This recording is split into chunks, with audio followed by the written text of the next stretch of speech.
di dalam Ad-Da' wa Dawa, juga di dalam kitab beliau Ar-Ruh, beliau banyak menceritakan akan hal ini. Di antaranya orang yang suka mabuk ketika ditalqini dengan la ilaha illallah, malah yang keluar adalah cari minuman, cari khamr, minta khamr. Subhanallah, ikhwatal iman rahimani wa rahimakumullah.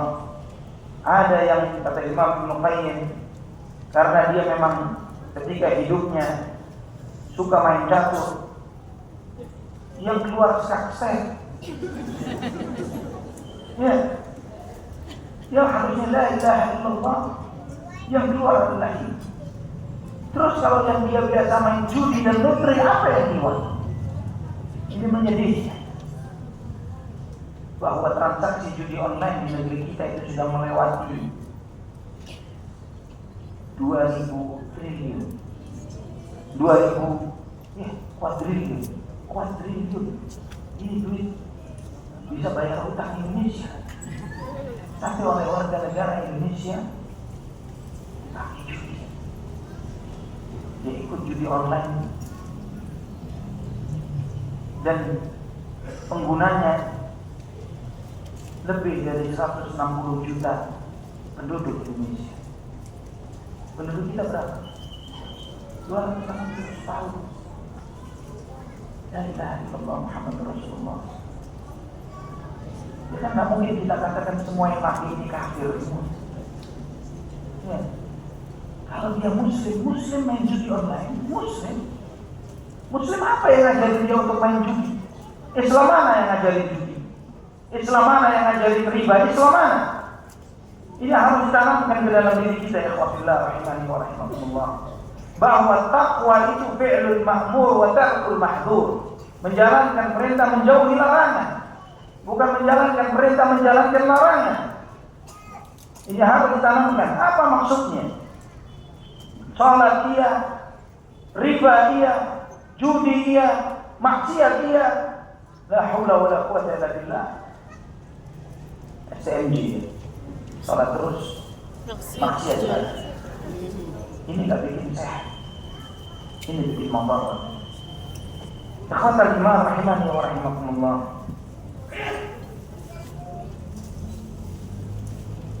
Kata Imam Ibnu Rajab rahimahullah, sesungguhnya su'ul khatimah adalah ada sebab tersembunyi di dalam hati seseorang yang tidak diketahui oleh orang lain.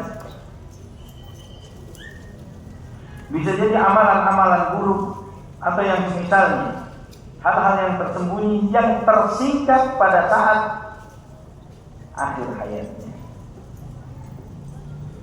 Ini orang, sebagaimana Nabi SAW menyebutkan orang yang suka riya. Faman tara'a yura'illahu yura'i bihillah. Barang orang yang suka riya, maka Allah akan tunjukkan aibnya. Orang yang suka pamer di dalam beramal, suka riya, Allah akan tunjukkan aibnya.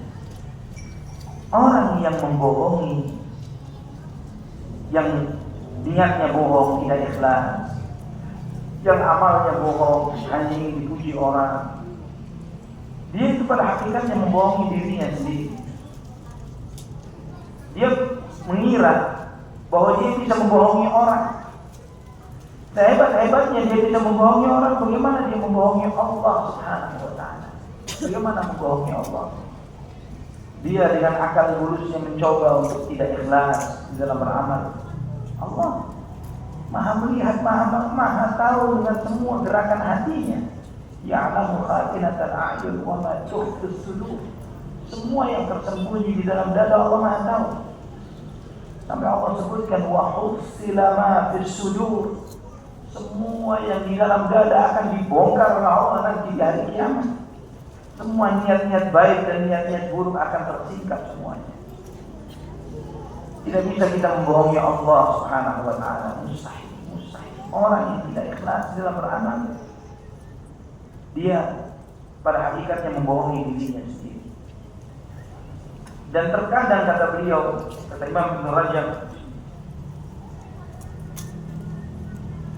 Qad ya'malu ar-rajulu 'amala ahli an-nar wa fi batinihi khaslatun khafiyyatun min khisalil khair. Terkadang seseorang itu semasa hidupnya dia melakukan maksiat dan dosa, tapi Allah melihat kebaikan di dalam hati orang itu. Allah melihat orang itu orang baik. Fataghallaqa 'alaihi tilkal hasanatu fi akhir umri.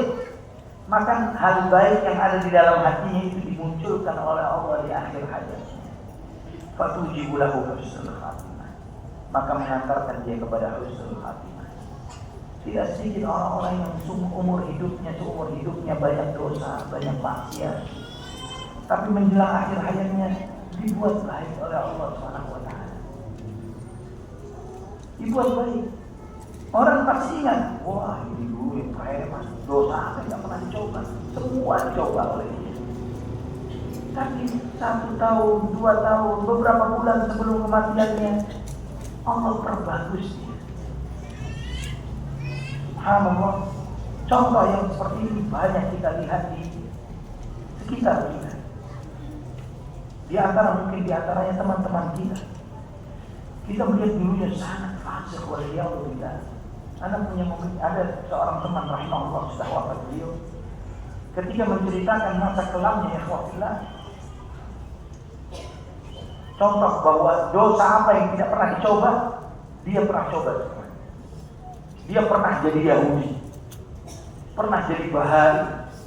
Ya aliran-aliran nyeleneh ini, menurut dia, ya secara syahwat dan dunia, kalau memperturutkan syahwat,